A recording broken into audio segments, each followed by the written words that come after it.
రోజు మీరు నన్ను ఫాలో అవితే ప్రతిరోజు మీరు దేవుని వాక్యాన్ని వింటారు. నా గొర్రెలు నన్ను వెంబడిస్తాయి అని చెప్పాడు యేసుక్రీస్తు వారు. దేవుని సంఘము సేవకుని వెంబడించాలి. సేవకుని వెంబడించని సంఘము పోషణకరంగా ఉండదు, దీవెనకరంగా ఉండదు, ఆశీర్వాదకరంగా ఉండదు. ఈ దినాల్లో చాలామంది ఏం చేస్తున్నారంటే వాళ్ళ కాపరులను వెంబడించకుండా వేరే కాపరులను వెంబడిస్తున్నారు. వేరే సంఘాలు, వేరే సేవకులు, వేరే కుటుంబాలు, వేరే వ్యక్తులు. దానివల్ల కుటుంబాల్లో నష్టము, నాశనము, కష్టము వస్తూ ఉంటుంది. సో కాబట్టి పిల్లారా, దేవుని వాక్యం ఏమని సెలవిస్తుందంటే, నా గొర్రెలు నా స్వరం వింటియి, అవి నన్ను వెంబడిస్తాయి అని చెబుతూ ఉన్నారు. అది దేవుని వాక్యం, యేసు ప్రభు చెబుతున్నటువంటి మాట. ఆ దినాల్లో యూదులు కూడా ఆ దినాల్లో యేసుక్రీస్తు మాట వినలేదంట. యేసుక్రీస్తు యొక్క స్వరాన్ని వినలేదంట. అదే వాక్యం సెలవిస్తూ ఉంది. ఇదేనో నేను అనేకమైనటువంటి విషయాల్ని మీతో పంచుకుంటాను. బైబిల్ గ్రంథంలో నుండి దేవుని వాక్యము మనతో సెలవిస్తున్నటువంటి దేవుని వాక్యాన్ని మనం విందాం. పరిశుద్ధాత్మ దేవుడు మనతో మాట్లాడుతున్నటువంటి మరి వాక్యాన్ని మనం చదువుకుందాం. ప్రైజ్ ద లార్డ్, హల్లెలూయా. ప్రతిరోజు కూడా నేను దేవుని వాక్యాన్ని ప్రకటన చేస్తా ఉన్నా. ప్రతిరోజు ఒక ప్రత్యేకమైనటువంటి విధానాల్లో ఈ పండగల గురించి, అసలు పండగలు ఎలాగొచ్చినాయి, పండగలు ఎక్కడి నుండి వచ్చినాయి, ఎందుకు వచ్చినాయి, పండగలు దేని కొరకు ఉన్నాయి, ఎందుకు యూదులు పండగలు చేశారు, ఎందుకు మరి ప్రపంచంలో ఉన్నటువంటి మరి ప్రతి దేశం, ప్రతి రాష్ట్రం పండగలు చేస్తూ ఉంది. మన తెలుగు పండగల గురించి, మన యొక్క భారతీయ పండుగల గురించి, మన యొక్క మరి ప్రపంచంలో ఉన్నటువంటి ప్రతి పండుగల గురించి నేను ప్రతిరోజు మాట్లాడుతూ ఉన్నా. మీరు ఒక్కరోజే వినాలంటే వాక్యాన్ని వినలేరు. ఒక్కరోజు అర్థం చేసుకోవాలంటే ఏ సబ్జెక్టును కూడా అర్థం చేసుకోవాలి. మీరు లోకానికి ప్రాధాన్యతని ఇస్తూ ఉన్నారు కూడా. ఎందుకంటే ఎడ్యుకేషన్ అనేది దాదాపు 20 సంవత్సరాలు చదువుతున్నారు. 15 సంవత్సరాల నుండి 20 సంవత్సరాలు చదువుతూనే ఉన్నారు కొంతమంది, పిహెచ్డి వరకు చాలామంది. సో కనీసం అన్న 20 ఇయర్స్ పడతా ఉంది. 20 ఇయర్స్ 25 ఇయర్స్ కూడా ఇస్తున్నారు కొంతమంది. 30 ఇయర్స్ ఇచ్చేవాళ్ళు కూడా ఉన్నారు ఎడ్యుకేషన్కి. ఒక బుక్కుని చదవటానికి, లేదా ఒక దేశాన్ని చదవటానికి, ఒక ప్రపంచాన్ని చదవటానికి, ఈ భూమిని చదవటానికి ఇన్ని సంవత్సరాలు పడుతుంటే, ఈ భూమి ఆకాశాలకి దేవుడు, సూర్యచంద్ర నక్షత్రాలకి దేవుడు, సముద్రమును దాంట్లో ఉన్న సమస్తానికి దేవుడు, ఈ యొక్క మనం చూస్తున్న పీలుస్తున్న గాలికి, త్రాగుతున్న నీటికి, లేకపోతే మనం అనుభవిస్తున్న సంపదకి, ఈ భూమిలో సమస్తానికి దేవుడైన ఆ దేవుడి గురించి చదవటానికి ఇంకెన్ని సంవత్సరాలు మనకు కావాలి? మన జీవితకాలం అంతా చదివినా కానీ చాలదు, జీవితకాలం అంతా విన్నా కానీ చాలదు, జీవితకాలం అంతా సమయం ఇచ్చిన. ఒక యావరేజ్గా ఒక స్టూడెంట్ కాలేజీకి వెళ్తే, స్కూల్కి వెళ్తే దాదాపుగా 8 గంటలు చదువు ఉండాలి, 8 గంటలు స్టడీ. ఒక్క గంట కూడా మన దేవునికి ఇవ్వలేము. ఎలాగ నువ్వు దేవుని ఆశీర్వాదాలు పొందగలుగుతావు? ఎలాగ నువ్వు దేవుని యొక్క దీవెన పొందగలుగుతావు? ఎలాగ దేవుని గురించి నువ్వు అర్థం చేసుకోగలుగుతావు? దేవుని సన్నిధిని అనుభవించగలుగుతావు? ఎందుకు ఈ దినాల్లో మనం దేవుని గురించి, దేవుని సన్నిధిని గురించి అనుభవించలేకపోతున్నాం అంటే, దేవుని గురించిన ఆశ లేదు, ఇష్టం లేదు, వాంఛ లేదు. డబ్బుకిచ్చే విలువ, లోకానికి ఇచ్చే విలువ, మనిషికి ఇచ్చే విలువ దేవునికి ఇవ్వట్లా, దేవుని వాక్యానికి ఇవ్వట్లా. అసలు ఆదివారం కూడా రారు కొంతమంది. ఇక ఒక సాగు దొరికింది లాక్డౌన్, ఒక సాగు దొరికింది కరోనా ఉంటే, లాక్డౌన్ ఉంటే పనులు చేసుకోవట్లేదా? ఆఫీసులకు వెళ్ళట్లేదా? ఉద్యోగాలకు వెళ్ళట్లేదా? భోజనం చేయట్లేదా? ఇంట్లో పనులు చేసుకోవట్లేదా? షాపింగ్ చేయట్లేదా? షాపింగ్లు బాగా చేస్తున్నారు, ఫ్లైట్లు ఎక్కి బాగా ప్రయాణాలు చేస్తున్నారు, బాగా పనులు చేసుకుంటున్నారు, ఉద్యోగాలు చేసుకుంటున్నారు, అన్ని చేసుకుంటున్నారు. కానీ ప్రేరికి మాత్రమా రావట్లా. సరే, చర్చికి రాకపోయినా ఇంట్లో కూర్చొని మీకోసం అని చెప్పి కష్టపడి పాస్టర్ గారు గంటల తరబడి స్టడీ చేసి ప్రార్థన చేసి వాక్యం బోధిస్తుంటే ఇన్ని గంటలు ప్రిపేర్ చేయాలంటే కూడా కొన్ని గంటలు పడుతుంది. నేను ప్రిపేర్ అవ్వాలంటే కొన్ని గంటలు, మరి ఈ యొక్క లైవ్ స్ట్రీమింగ్ చేయాలంటే కొన్ని గంటలు, మేము గిటార్ ప్లే చేయాలంటే, బాబు ఇన్స్ట్రుమెంట్స్ ప్లే చేయాలంటే రెడీ అవడానికి కొన్ని గంటలు. ఇంత సిద్ధం చేసి రెడీగా చేసి ఒక్క గంట కూర్చొని వినండి అని అంటే కూడా సంఘం ఫాలో కావట్లా. నేనే కాదు, అంతటా అదే వ్యర్థమైన వాటికి, లోక సంబంధమైన వాటికి, భూ సంబంధమైనటువంటి వాటికి, వస్త్రాల కోసం, ఫుడ్ కోసం, డబ్బు కోసం, బంగారం కోసం ఈ లోకంలో జీవించే కొద్దిపాటి 70-80 సంవత్సరాలు ఎక్కువ, అంటే అంతకంటే ఎక్కువ అసలు 50-40 దాటిందంటే గ్రేటే భూమి మీద. దానికోసమే ఎంత సమయం ఇస్తారో, ఎంత ఇష్టమో, ఎంత ఆశో, ఎంత కోరికో, ఎంత తృష్ణో మనిషికి దానికోసం బతకటానికి, తినటానికి, కడుపు కోసం బతకటానికి ఎన్ని గంటలు ఇస్తామో. కానీ వారి కడుపే వారి దేవుడు అంట. కానీ దేవుడు అంటే ఏంటో, దేవుని శక్తి అంటే ఏంటో తెలుసుకుందామే. దేవుని ప్రభావాన్ని నింపుకుందామే, దేవుని మహిమ నింపుకుందామే, దేవుని శక్తి నింపుకుందామే, ప్రభావం నింపుకుందామే, అగ్నిని నింపుకుందాం, జ్ఞానాన్ని నింపుకుందాం, అర్థాన్ని, అవగాహాన్ని నింపుకుందాం అనేటువంటి ఆలోచన రావట్ల పిల్లలు ఈ దినాల్లో. రావట్లా ఆలోచన, రావట్లా దేవుని సన్నిధితో నింపబడే ఆలోచన రావట్లా. ఏదో క్రిస్మస్ వస్తుంది కదా, రేపు క్రిస్మస్ వస్తే డిసెంబర్ అని చెప్పి, డిసెంబర్ 25 అని నీకు ఎవరు చెప్పారు? అసలు ఎవరు చెప్పారు? కాకపోతే భూమి అంతా అలా చేస్తుంది కాబట్టి మనం కూడా చేస్తున్నాం. ఓకే, మంచిది. ఒక డేట్ పెట్టారు కాబట్టి, ఒక డేట్ నిర్ణయించింది కాబట్టి, ప్రపంచం అంతా కౌన్సిల్ తయారయ్యి మరి ఒక డేట్ నిర్ణయించారు కాబట్టి, కొన్ని సంవత్సరాల నుండి, కొన్ని 100 సంవత్సరాల నుండి చేస్తున్నారు కాబట్టి మనం కూడా చేసుకుంటున్నాం, మంచిదే. కానీ ఒక రోజేనా, ఒక గంటేనా ఆ క్రిస్మస్ కోసం ఎదురు చూస్తారు కొంతమంది. ఆ రోజు మాత్రమే, ఆ రోజుకి మాత్రమే, ఆ గంట మాత్రమే. కాదు పిల్లరా, నువ్వు బ్రతకటానికి ఇన్ని గంటల సమయాన్ని లోకానికి ఇస్తున్నావే, దాంట్లో జస్ట్ ఒక 4-5 గంటలు లేదా 2 గంటల సమయం ఈ రోజుకి చాలు. నీ జీవితం ఎంత ప్రభావితంగా మార్చబడిద్దు. ప్రైజ్ ద లార్డ్, హల్లెలూయా, హల్లెలూయా. పండుగలు అనేటువంటి పిల్లరా సంతోషం. పండుగ అంటే ఏంటంటే అది సంతోషం. పండుగ అంటే ఏంటంటే ఆనందం. పండుగ అంటే ఏంటంటే విడుదల, స్వేచ్ఛ. దినాల్లో విడిపించబడిన వాళ్ళకి పండుగ చేసుకున్నారు. చెరలో నుండి విడిపించబడితే, మనుషులు బంధకాల్లో నుండి విడిపించబడితే, నానా రకాలైనటువంటి రీతిలుగా వ్యాధుల నుండి, రోగాల నుండి విడిపించబడితే, నానా రకాలుగా శ్రమల నుండి, ఇబ్బందుల నుండి విడిపించబడితే, విడిపించబడిన వాళ్ళు పండుగలు చేసుకున్నారు. ప్రైజ్ ద లార్డ్, హల్లెలూయా, హల్లెలూయా.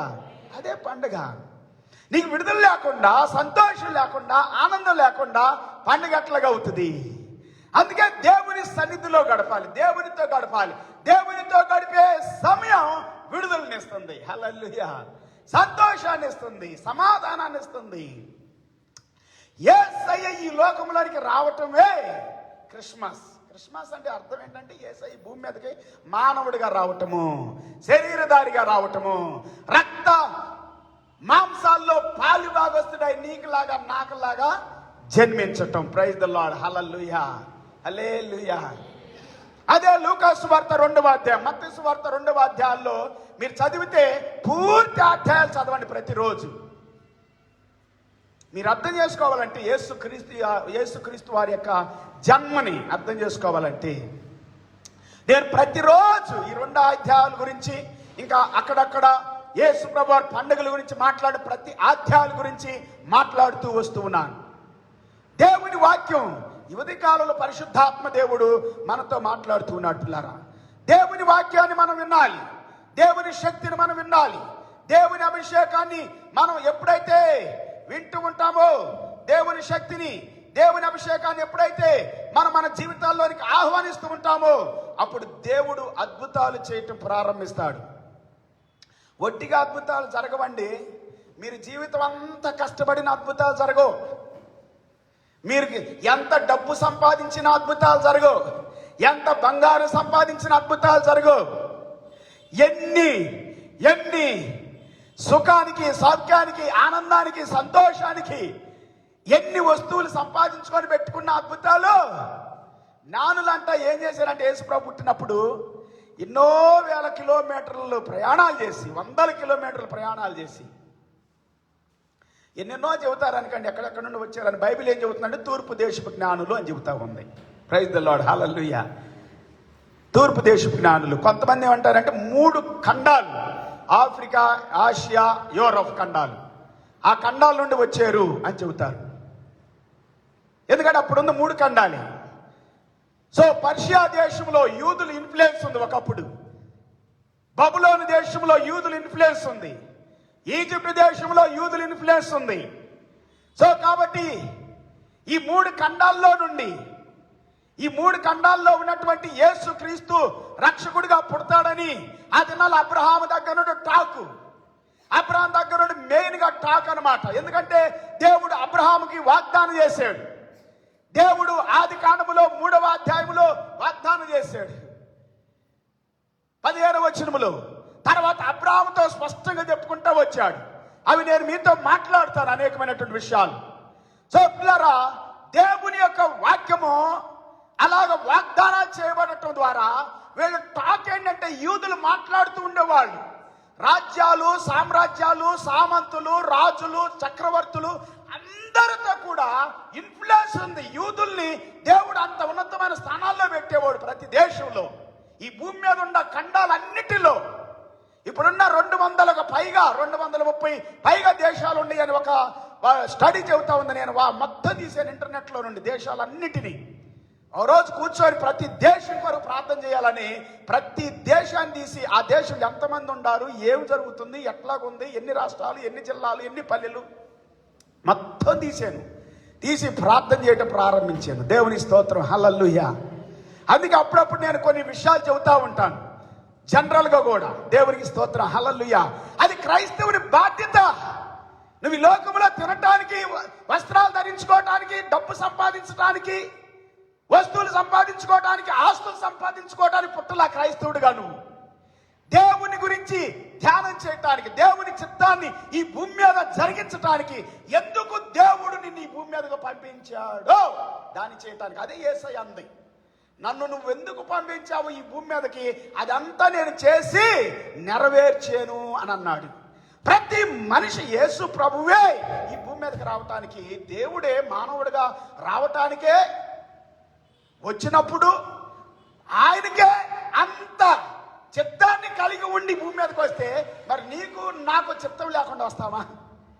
ఏదో ఒక చిత్తంతో, ఏదో ఒక ఉద్దేశంతో, ఏదో ఒక ప్రణాళికతో నువ్వు నేను ఈ భూమి మీదకి వచ్చే పిల్లారా.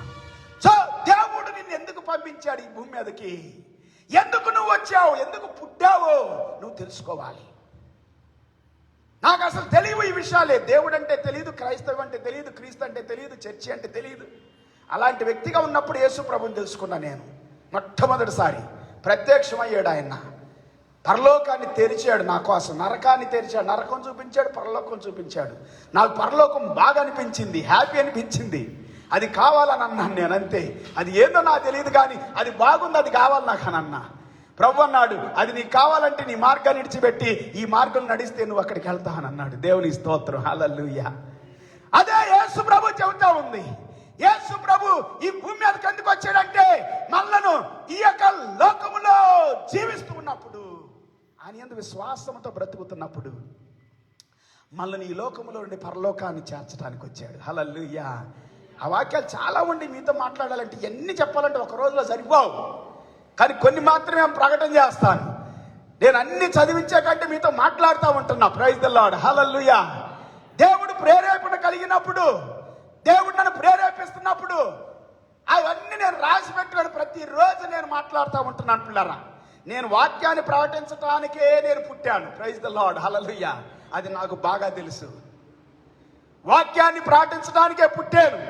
అందుకే వాక్యాన్నే ప్రకటిస్తున్నా నేను. దేవుడిని యేసయ్యని తెలుసుకున్న దగ్గర 34 సంవత్సరాల నుండి వాక్యాన్ని తప్ప దేని నేను ప్రకటించడానికి నేను ఇష్టపడను. ప్రైజ్ ది లార్డ్, హల్లెలూయా. యేసయ్యను మాత్రమే ప్రకటిస్తాను, వాక్యమైనటువంటి యేసయ్య. వాక్యమైనటువంటి యేసు క్రీస్తునే ప్రకటించాలి. ఆది యందు వాక్యము ఉండెను, వాక్యము దేవుని యొద్ద ఉండెను, ఆ వాక్యమే దేవుడై ఉండెను. ఆయన ఈ లోకములోనికి వచ్చాడంట. ఎలాగొచ్చాడు? శరీరధారిగా వచ్చాడు. ఆయనలో జీవం ఉండెను, ఆ జీవం మనుషులకు వెలుగై ఉండెను. హల్లెలూయా. వెలుగు ఆయన. Is the light of the world. He said I am the light of the world. ఈ దినాల్లో కనూక అనేటువంటి పండుగ అంటే డెడికేషన్, చర్చ్ డెడికేషన్. దాని గురించి మీరు చదువుకోవాలనుకుంటే దేవుని వాక్యంలో ఉంటుంది పిల్లారా. యోహాను సువార్త 10:22-23 వచనాల్లో ఉంటుంది. అలాగే పండుగల గురించి మాట్లాడుతూ ఉన్నప్పుడు దేవుని వాక్యం అద్భుతంగా మాట్లాడుతూ ఉంది. యోహాను సువార్తలోనే అద్భుతమైన పండుగల గురించి మనం చూస్తూ ఉంటాం. యోహాను సువార్తలోనే హల్లెలూయా 2వ అధ్యాయం చూస్తాం, 9వ అధ్యాయం చూస్తాం, 10వ అధ్యాయం చూస్తాం. నేను చెప్పే వాక్యాలు రోజు వినండి మీరు. ప్రతి పండుగల గురించి మాట్లాడుతున్నా నేను. పండుగల్లో ఏం చేస్తూ ఉంటున్నారు, ఆ పండుగలు ఏ విధంగా ఆశీర్వాదకరంగా ఉంటున్నాయి. దేవునికి స్తోత్రం. హల్లెలూయా. యేసయ్యే మన పండగ. హల్లెలూయా. He is our festival. Jesus Christ is our festival. Christ's mass. Christmas అంటే క్రైస్ట్స్ మాస్. క్రైస్ట్స్ మాస్ అంటే పూజ. మాస్ అంటే దాని ట్రాన్స్లేషన్ అంటే పూజ. పూజ అంటే మన ఇంకో భాషలో చెప్పాలంటే ఆరాధన. ఆరాధన అంటే ఇంగ్లీష్లో వర్షిప్. వర్షిప్ అంటే ఆయన్నే మనం హత్తుకోవటం. Praise the lord. హల్లెలూయా. దేవుణ్ణి క్రీస్తుని మనం హత్తుకోవటం. అదే బైబిల్ సెలవిస్తా ఉంది. శిరస్సుని హత్తుకొనని వాడెవడైనా మీలో ఉంటే అని వాక్యం చెబుతా ఉంది. వాడిని వెంబడించవద్దు. శిరస్సు అంటే క్రీస్తు. హల్లెలూయా. మనం మొండం, మనం దేహం. దేవుని యొక్క మందిరాన్ని గురించి, చర్చిని గురించి దేవుని వాక్యం చెబుతుందంటే నువ్వు దేహం, నువ్వు క్రీస్తు శరీరం. హల్లెలూయా. నువ్వు క్రీస్తు శరీరం, శిరస్సు క్రీస్తు. ఈ శిరస్సును హత్తుకోకపోతే ఈ మొండం లేకపోతే ఈ దేహం వ్యర్థం, పనికిరాదు, పూడ్చివేయబడుతుంది, మట్టిలో కలిసిపోయింది. నువ్వు శిరస్సు ఉన్నంత వరకే, యేసు నీలో ఉన్నంత వరకే. యేసు నీలో లేకపోతే, క్రైస్ట్ వర్షిప్ గా లేకపోతే, క్రీస్తు ఆరాధించబడకపోతే ఆరాధనే క్రిస్మస్ పిల్లరా. క్రిస్మస్ అంటే అంతే. ఇంకా దేని కొరకు ఎదురు చూడొద్దు. నువ్వు ప్రతిరోజు క్రిస్మస్ చేసుకోవచ్చు. హల్లెలూయా. హల్లెలూయా. 25వ తారీఖు ఒక్కరోజే కాదు నేను వాక్యం చెప్పేది. క్రిస్మస్ వాక్యం ప్రతిరోజు చెప్పాలని చెబుతా. యేసుక్రీస్తు జన్మని గురించి ప్రతిరోజు చెప్పాలి. యేసుక్రీస్తు మరణాన్ని గురించి ప్రతిరోజు చెప్పాలి. హల్లెలూయా. యేసుక్రీస్తు యొక్క నేను పండుగల గురించి చెప్పుకుంటా వచ్చాను. పస్కా పండుగ, పాస్ ఓవర్ ఫెస్టివల్, ఇంకా అన్లివెండ్ ఫెస్టివల్, పులియన్ రొట్టెల పండుగ, ఇంకా ఫస్ట్ ఫ్రూట్స్ ఫెస్టివల్, ప్రథమ ఫలాల పండుగ. ఈ 3 యేసయ్య యొక్క బలికి, యేసయ్య జన్మకి, ఆయన బలికి సాదృశ్యం. పస్కా పండుగ, పాస్ ఓవర్. మొట్టమొదటి పండుగ ఇశ్రాయేలు చేశారు ఈజిప్ట్ దేశంలో బయలుదేరినప్పుడు. బానిసత్వం నుండి దేవుడు వారిని విడిపించినప్పుడు మొదటి సంవత్సరం మొదటి నెల 14వ తారీఖున, 15వ తారీఖున, 16వ తారీఖున నిస్సాన్ అనేటువంటి నెల. దానినే మార్చ్, ఏప్రిల్లో వస్తుంది. మార్చ్ అంటారు. ఇంతకు ముందు క్యాలెండర్ లో 10 నెలలే ఉండేవి. మార్చి నుండి డిసెంబర్ వరకు. డిసెంబర్ అంటే 10th అని అర్థం లాటిన్ లో. 10th అంటే డిసెంబర్, డిసెంబర్ అంటే 10th. 10 నెలలే క్యాలెండర్ లో. తర్వాత 2 నెలలు కలపబడినాయి, జనవరి, ఫిబ్రవరి. ఈ మిగిలిన అన్ని నెలలు కూడా రోమన్ చక్రవర్తుల యొక్క ఆ దినాల్లో ఉన్న వాళ్ళ యొక్క పేర్లతో కూడినవి. జనవరి, ఫిబ్రవరి, మార్చి, April, May, June, July, August, September, October, November, December, ఇవన్నీ. డిసెంబర్ అంటే 10th అనేటువంటి మీనింగ్ వస్తుంది. మిగిలిన అన్ని కూడా వాళ్ళ యొక్క చక్రవర్తుల పేర్లతో, దేవతల పేర్లతో, దేవుళ్ళ పేర్లతో ఉన్నటువంటి క్యాలెండర్లు చాలా ఉండి. జూలియన్ క్యాలెండర్ అని, గ్రెగోరియన్ క్యాలెండర్ అని, రోమన్స్ క్యాలెండర్ అని, మన తెలుగు క్యాలెండర్లు ఉండయి, ఇండియన్ క్యాలెండర్ ఉంది, ఈజిప్ట్ క్యాలెండర్ ఉంది, ఇజ్రాయేల్ క్యాలెండర్లు ఉండి, చాలా క్యాలెండర్లు ఉండి. కానీ ప్రపంచమంతా ఏకమై రోమన్ చక్రవర్తుల పోపుల యొక్క ఆధ్వర్యంలో, అప్పుడు పోపులు రోమన్లో, పోపులు ఇటలీలో మెయిన్గా పోపుల ప్రాముఖ్యత ఎక్కువ ఉండేది. వాళ్ళు కౌన్సిలింగ్ లోకి వచ్చినప్పుడు గ్రెగేరియన్ అనేటువంటిది, గ్రెగేరియన్ అంటే క్రీస్తు శకము 500 సంవత్సరాలు అప్పుడు గ్రెగోరు అనే ఒక పోపు ఉండేవాడు. ఒక గొప్ప పోపు, ఆయన మంచిగా పేరున్న పోపుగా కూడా చరిత్ర ఉంది. అక్కడి నుండి వచ్చింది గ్రెగోర్ అనేటువంటి అతనిలో నుండి గ్రెగేరియన్ క్యాలెండర్ వచ్చింది 1500 శతాబ్దంలో నుండి. తర్వాత అది రూపుదాల్చుకుంటా 1700 శతాబ్దంలో అది క్రిస్మస్ని, ఈస్టర్ని, ఇంకా గుడ్ ఫ్రైడే అన్నింటినీ కలిపేసి రోమన్స్ ఏర్పాటు చేసినటువంటి డిసెంబర్ 25 అనేటువంటిది అది చరిత్ర. ఇది చరిత్ర పిల్లారా. కానీ యూదుల క్యాలెండర్ ప్రకారం మార్చి నెలలో యేసు ప్రభు వారు జన్మిస్తాడు అనేటువంటి చరిత్ర చెబుతా ఉంది. నేను దాని మీద బాగా స్టడీ చేశా. యూదుల్లో నుండి వచ్చిన వాక్యం యూదులకు ఇవ్వబడింది. వాక్యం యూదులది. అసలు అబ్రహాము దగ్గర నుండి మీరు బైబిల్ చదవండి బాగా స్పష్టంగా. అబ్రహాముకి దేవుడు వాగ్దానం చేశాడు, అబ్రహాముతో మాట్లాడాడు, అబ్రహాముతో వాగ్దానాలు చేశాడు. అబ్రహాములో నుండి యేసు క్రీస్తు వారు వస్తారని, మానవుడిగా భూమి మీదకి దేవుడు వచ్చి విమోచకుడు, రక్షకుడు వచ్చి విమోచిస్తాడని యూదుల యొక్క గ్రంథాల్లో రాయబడి ఉంది.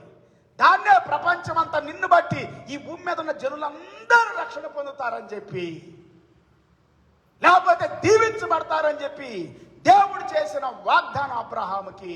ఆ వాగ్దానం ద్వారా యూదుల్లో నుండి యేసుక్రీస్తు వారు పుట్టడం జరిగింది.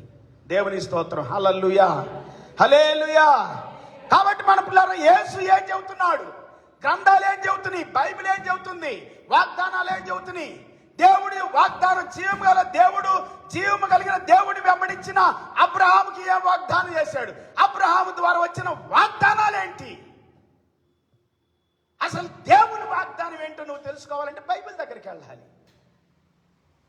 బైబిల్ క్యాలెండర్ ప్రకారంగా యూదులకి దేవుడిచ్చిన క్యాలెండర్, ప్రతి నెలలో దేవుడు ఏదో ఒక అద్భుతం చేసి, గొప్ప కార్యం చేసి, శక్తివంతమైన ప్రభావితమైన కార్యాలు చేసి, దేవుడి కార్యాలను కొనియాడటానికి, స్తుతించడానికి ప్రతి నెలలో ఒక్కొక్క పండగను చేశారు యూదులు. వాటిలో మెయిన్గా ఈ పాస్ ఓవర్ అని పస్కా పండుగ, ఈ యొక్క పులియన్ రొట్టెల పండుగ. పులియన్ రొట్టె, పస్కా అనేటువంటి యేసుక్రీస్తు వారి యొక్క బలికి సాదృశ్యం. యేసుక్రీస్తు వారు గొర్రె పిల్లగా. లూకా సువార్త 2వ అధ్యాయం ఏమని చెబుతా ఉందంటే, అక్కడ గొర్రెలు కాపు చేసుకుంటూ ఉన్నాను. అసలు గొల్లలు చలికాలంలో బయట ఉండరు.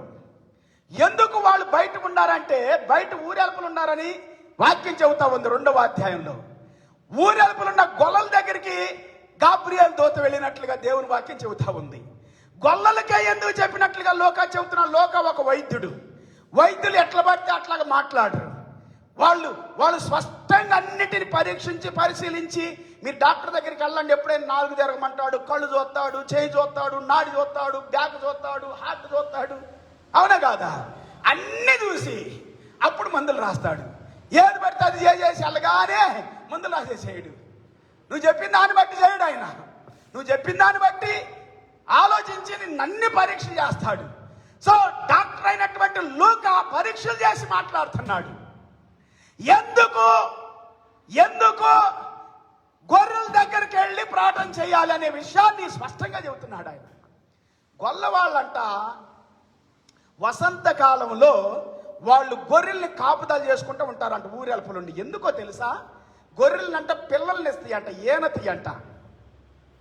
గొర్రెలు పిల్లల్ని ఇచ్చే సమయం, గొర్రెలు కనే సమయం. అది కనే సమయము ఎప్పుడు కూడా చలికాలంలో రాదు, డిసెంబర్ నెలలో రాదు, మార్చి నెలలో వస్తుందంట. వాళ్ళ యొక్క గ్రంథాల ప్రకారంగా, బైబిల్ ప్రకారంగా, వాళ్ళకి గ్రంథాలంటే బైబిల్ ప్రకారంగా, దేవుని వాక్య ప్రకారంగా. సో వాళ్ళు కాన్పు కోసం ఎదురు చూస్తున్నారు. ఇంకొక విషయాన్ని నేను తెలుసుకుంది ఏంటంటే, యూదుల్లో రక్షించబడి ప్రభువుని అంగీకరించి యేసయ్య సువార్త చేస్తున్న ఎంతో మంది బోధకులు నా స్నేహితులు అమెరికాలోను, ఇజ్రాయెల్ దేశంలోను. నాకు ప్రతిసారి వాళ్ళతో కనెక్షన్ ఉంటా ఉంటది. అన్నిటిని గురించి మాట్లాడుతూ ఉంటాను, తెలుసుకుంటా ఉంటాను. నేను అమెరికా వెళ్ళినప్పుడు ఈ బోధకులతో నేను మాట్లాడతా. వీళ్ళు క్రీస్తుని బోధించే బోధకులు. యూదుల క్యాలెండర్లో నుండి బయటకు వచ్చి, యూదుల ఆచారాల్లో నుండి, పండగల్లో నుండి, యూదులు యేసు ప్రభు నమ్మని ఆ హీనమైన నీచమైన స్థితిలో నుండి బయటకు వచ్చి యేసయ్యను ప్రకటిస్తున్నారు యూదులు. వీళ్ళు దేవునికి స్తోత్రాలు. వీళ్ళు ఏమంటున్నారంటే, అసలు యెరూషలేములో బలులు ఇస్తా ఉండేటువంటి వారు ఆ దినాల్లో ఆవుల్ని కానీ, ఎద్దుల్ని కానీ, గొర్రెల్ని, మేకల్ని బలిచ్చేవాళ్ళు. యాక్చువల్గా బలులు ఇస్తా ఉన్నారు పాత నిబంధన. ఇప్పుడు కూడా ఇస్తున్నారు యూదులు. ఇప్పుడు కూడా యేసు ప్రభు నమ్మరు కొంతమంది. చాలా వరకు యేసు ప్రభువే రక్షకుడు అని, క్రీస్తుని, నువ్వు క్రీస్తువేనా, నువ్వు క్రీస్తువేనా, నువ్వు క్రీస్తువేనా అని అడుగుతూ ఉంటారు బైబిల్లో ప్రతిసారి. యోహాను సువార్తలు బాగా చదివితే మీరు, అన్ని సువార్తల్లో యోహాను సువార్తల్లో ముఖ్యంగా క్రీస్తు అంటే అభిషిక్తుడు, దేవుని కుమారుడు, ఈ భూమి మీదకి రావాల్సిన విమోచకుడు, ప్రజల్ని పరిపాలించే అధికారి, విమోచించేవాడు, విమోచించేవాడు, రక్తాన్ని కార్చేవాడు, రక్తం ద్వారా విమోచించేవాడు, పవిత్రమైన రక్తాన్ని, గొర్రెపిల్ల, దేవుని గొర్రెపిల్ల. ఎక్కువగానంట బెత్లెహేములో గొర్రెలు ఎక్కువగా బలులు ఇవ్వటానికి గొర్రెలు ఎక్కువగా కాపు చేస్తూ ఉంటారంట. బాగా శ్రద్ధ తీసుకుంటా ఉంటారంట. అంటే గొర్రెలకి అది పుట్టినిల్లులాగా. బెత్లెహేము 10 కిలోమీటర్ల దూరంలో ఉంటుంది యెరూషలేముకి. ఈ యెరూషలేముకి అక్కడ గొర్రెలు ఉత్పత్తి అవుతాయి. ఆ గొర్రెలు తీసుకురాబడతాయి ఇక్కడికి బలులు ఇవ్వటానికి యెరూషలేముకి. సో కాబట్టి గొర్రెల్ని పోషించేటువంటి ఒక ఇల్లు అది. అందుకే బెత్లెహేముకి ఏముందంటే రొట్టెల గృహము అనే ఒక పేరు కూడా ఉంది. ఆహారపు ఇల్లు అని కూడా ఉంది. దాని మన తెలుగులో ఒక అతను ఏమనంటే అన్నవరం అని పేరు ఉంది కదా, అన్నవరం. సరే, ఏదైనా కానీ ఆహారపు టిల్లు అది, ఆహారపు టిల్లు. ఇప్పుడు ఈ దినాల్లో దీపారాధన అని అంటారు మనోళ్ళు. దీపారాధన అంటే ఈ దినాల్లో ఇప్పుడు పండుగ అయిపోయింది, ఈ రోజు అయిపోయింది అంటారు కొంతమంది. డెడికేషన్, చర్చి డెడికేషన్ అని చెప్పాను కదా నేను. డెడికేషన్ అంటే కనోకా అనేటువంటి పదం వస్తుంది, డెడికేషన్. దాన్ని ఇంకోటి ఏమంటారు, లైట్స్, ఫెస్టివల్ ఆఫ్ లైట్స్. ఈ రోజు అయిపోయింది అంటారు కొంతమంది, మన్నడితోనే అయిపోయింది అంటారు కొంతమంది యూదుల్లో. సరే, ఏది ఏమైనప్పటికీ అంటే 18వ తారీఖుతో అయిపోయింది అంటారు, 20వ తారీఖుతో అయిపోద్ది అంటారు కొంతమంది, ఇంకా చేస్తారు. యేసుక్రీస్తు వారు ఏం చెప్పారంటే, I'm the light of the world అని చెప్పాడు. దేవుని స్తోత్రం, హల్లెలూయా. నేను లోకానికి వెలుగును అని అన్నాడు. నన్ను వెంబడించువాడు చీకటిలో ఎంత మాత్రం నడవడు, అతడు జీవపు వెలుగు కలిగి నడుస్తాడు అని అన్నాడు యోహాను సువార్తలో. సో యేసుక్రీస్తు వారు గొర్రె పిల్ల మాత్రమే కాదు పిల్లారా, లోకానికి వెలుగుగా వచ్చాడు. హల్లెలూయా, హల్లెలూయా. యేసుక్రీస్తు వారు అందుకే బెత్లెహేములో పుడతాడని వాగ్దానాలుండి, అందుకే ప్రవచనాలుండి. ఈ ప్రవక్తులు యెషయా ప్రవచించాడు, మికా ప్రవచించాడు. ఇవన్నీ బైబిల్ గ్రంథంలో పాత కొత్త నిబంధనలో పెద్ద ప్రవక్తలు, చిన్న ప్రవక్తలు. మోషే ఇన్ ద బిగినింగ్ అన్న దేవుని వాక్య ఆది కాండం, ఇన్ ద బిగినింగ్ అంటే ఆది కాండం. మోషే గ్రంథాలంటే నిర్గమ, లేవి, సంఖ్య, ద్వితీయోపదేశ కాండాలు. ఆ తర్వాత చిన్న ప్రవక్తలు, పాత ప్రవక్తలు, మొత్తం 39 గ్రంథాలు. కొత్త నిబంధనలో 27 గ్రంథాలు, మొత్తం 66 గ్రంథాలు బైబిల్ గ్రంథంలో ఉన్నాయి. అన్ని కూడా ఆది కాండము నుండి ప్రకటన గ్రంథం వరకు యేసయ్యను గురించి ప్రవచించబడినవి. హల్లెలూయా. బెత్లెహేములో పుడతాడని. ఎందుకు బెత్లెహేములో పుట్టాడంటే, బెత్లెహేములో నుండే గొర్రె పిల్లలు వస్తాయంట దహన బలి కోసం, బలి చేయబడటానికి. దేవుని వాక్యం సెలవిస్తుంది ఏంటంటే, ఇదిగో దేవుని గొర్రెపిల్ల, లోక పాపమును మోసుకొని వెళ్ళే దేవుని గొర్రెపిల్ల. బెత్లెహేములో పుట్టి బెత్లెహేములో నుండి యెరూషలేముకు వచ్చాడు యేసుక్రీస్తు వారు. యెరూషలేములో ఊరి వెలుపల ఆయన సిలువ వేయబడ్డాడు, బలియాగమయ్యాడు. దేవునికి స్తోత్రం, హల్లెలూయా. ఊరి వెలుపల, గవిని వెలుపల సిలువ వేయబడాలంట. ఈ గవిని వెలుపలేనటువంటి కిద్రోను వాగు దాటెళ్తుంది. గాఢాంధకారపు లోయలో గుండా నేను నడిచినను, అపాయము నాకు రాదంటాడు దావీదు భక్తుడు. ఎందుకంటే నీవు నాకు తోడుగా ఉన్నావు. దాని ఇంగ్లీష్ ఏమంటుందంటే, ఇంగ్లీష్ లో ఉంది వ్యాలీ ఆఫ్ డెత్. ఈ కిద్రోను వాగంట వ్యాలీ ఆఫ్ డెత్ అంట. దావీదును తరుముతున్న తన కుమారుడు వ్యతిరేకమై, విరోధమై తండ్రిని చంపాలని చూశాడు కుమారుడు అబ్షాలోము అనేటువంటి అతను. ఆ టైంలో ఆ కిద్రోను వాగు గుండా వెళ్ళేవాడంట దావీదు. ఆ లోయలో ఎవడు రాడంట, భయం అంట ఆ లోయలో గుండా వెళ్ళటానికి. చెత్త చెదారము కళేబారాలు అవి ఇవి యెరూషలేములో తూర్పు సైడ్ ఉంటుందంట యెరూషలేముకి. ఈ తూర్పు సైడ్ లో ఉన్న ఈ కిద్రోను వాగుని, ఈ లోయలో మరణకరమైన లోయ, అపాయకరమైన లోయ, హానికరమైన లోయ, దానికి ఇంకో పేరంటే నరకం అని కూడా. అసలు ఆ ప్రాంతంలోకి వెళ్ళేవంటే నరకంలోకి వెళ్ళినట్టే అనే ఒక సామెత కూడా ఉంది. సో ఆ కిద్రోను వాగులో గుండా వెళ్తూ ఉండేవాడంట యేసు ప్రభువు అనేక సార్లు ప్రార్థన చేయటానికి. నీ కోసం నా కోసం యేసయ్య కిద్రోను వాగు దాటిన తర్వాత ఒలివ కొండకెళ్ళి ప్రార్థన చేశాడు. ఒలివ కొండకెళ్ళండి, కిద్రోను వాగు దాటాలి, ఈ లోయ దాటాలి, మరణపు లోయ దాటాలి. యేసయ్య నీ కొరకు నా కొరకు భయపడకుండా, నీ శ్రమల్లో నా శ్రమల్లో, నీ నింద నా నింద, నీ అవమానం నా అవమానం తీసుకొని ఆయన ఆ యెరూషలేము ఊరి వెలుపల ఆ సిలువ వేసినప్పుడంట ఆ కళేబరాలు తీసుకొని వచ్చి ఆ కిద్రోను వాగులో ఆ లోయలో పడేసేవాళ్ళంట. ఒకసారి పూడ్చిపెట్టాలంటే అక్కడ చాలా కాస్ట్లీ అంట. ఇప్పుడు కూడా యెరూషలేములో ఒక సమాధిలో పూడ్చిపెట్టాలి ఎంతో కాస్ట్ అంట. ఒక అతను అన్నాడు, నీ జీవితం అంతా కష్టపడి సంపాదించుకొని పోగు చేసుకోవాలి, నీ శవాన్ని ఈ యొక్క సమాధిలో పూడ్చిపెట్టాలంటే యెరూషలేములో ఒక ప్రత్యేకమైన ఒక సమాధి ఉంది, ప్రత్యేకమైన ఒక సమాధి దొడ్డు ఉంది. ఆ దొడ్డులోకి ఎవరిని పడితే వాడిని తీసుకెళ్ళడానికి వీల్లేదు. మీరు ఇప్పుడు కూడా కొన్ని సమాధులు కూడా దొరకవు, కొన్ని సమాధులు దొరకవు ఇక్కడ కూడా, మన ఇండియాలో కూడా కదా. పూడ్చిపెట్టడానికి కష్టం అవుతుంది ఒక్కోసారి, తీసుకెళ్ళి ఎక్కడ పడితే అక్కడ పడేస్తారు కొన్నిసార్లు. చూడు, మన కరోనా వచ్చింది, ఏం చేశారు, తీసుకెళ్ళి ఎక్కడ పడితే అక్కడ పడేసారు. ఎంత భయంకరమైనటువంటి పరిస్థితులు అండి. ఆ దినాలు అట్లాగా శవాల్ని, కొన్ని శవాల్ని ఇట్లా నేరస్తుల్ని వాళ్ళని వీళ్ళని సిలువ వేసిన వాళ్ళని తీసుకెళ్ళంట అట్లా పడేసేసేవాళ్ళంట. అని యేసు ప్రభు శవాన్ని అట్లా పడేలా కొత్త సమాధి, ఎన్నడు ఎవడు పెట్టనటువంటి సమాధిలో, కాస్ట్లీ సమాధిలో పెట్టబడ్డాడని దేవుని వాక్యం సెలవిస్తారు. ఎన్ని ఆపులారా, ఆయన యెరూషలేములో దగ్గరలో ఉన్న బెత్లెహేములో ఆ గొర్రెల యొక్క లేకపోతే వాళ్ళు గొర్రె పిల్లల కొరకు కనిపెట్టుకొని ఉన్నప్పుడు దేవుని దూత వెళ్ళి చెప్పిన మాట ఏంటంటే, ఇదిగో లోక రక్షకుడు మీ కొరకు బెత్లెహేములో పుట్టి ఉన్నాడు, లోక రక్షకుడు పుట్టి ఉన్నాడు. హల్లెలూయా. మీరు గొర్రెపిల్ల కొరకు కనిపెట్టుకొని ఉంటున్నారు. ఇక్కడ ఆల్రెడీ గొర్రెపిల్ల, దేవుని గొర్రెపిల్ల బెత్లెహేములో పుట్టాడు. ఆయన లోక రక్షకుడు, మీ కొరకు ప్రాణాన్ని ఇవ్వటానికి, రక్తం కార్చడానికి వచ్చాడని సువార్త మొట్టమొదటిగా ప్రకటించబడిందని చరిత్ర చెబుతుంది. హల్లెలూయా. మీరు ఇప్పుడు కానీ చరిత్రను చూడండి, బెత్లెహేములోనే పెంచుతారంట గొర్రెల్ని, మందలుగా. పిల్లల్ని కేర్ తీసుకుంటారంట, పిల్లలు ఎక్కువ కావాలి కదా, కేర్ తీసుకుంటారు, ఎందుకంటే బలులు ఇవ్వాలి. దానికి ప్రత్యేకత అంట బెత్లెహేము. అది మాత్రమే కాదు, ఆది కాలము నుండి అబ్రహాము కాలము నుండి కూడా బెత్లెహేముకు ఒక పేరు ఉంది. క్రీస్తుకి పూర్వం 2000 సంవత్సరాల నుండి కూడా. దేవునికి స్తోత్రం, హల్లెలూయా. అందుకే బెత్లెహేములోనే యేసు ప్రభువారు వచ్చారు పిల్లారా, అక్కడే పుట్టాడు. బైబిల్ వచనాలు కూడా అవే చెబుతామండి, ఆయన బెత్లెహేములో నుండి వస్తాడని. బైబిల్ గ్రంథంలో కొన్ని వాక్యాలు నేను మీతో చెప్పాలని నేను ఆశపడుతున్నాను. దేవుని స్తోత్రం, హల్లెలూయా, హల్లెలూయా. ఈ సమయంలో కొన్ని వాక్యాలు మీకు చూపిస్తాను. అద్భుతమైనటువంటి మాటలు బైబిల్ గ్రంథంలో చెప్పబడినారా, గొప్ప మాటలు యేసు ప్రభుని గురించి చెప్పబడిని.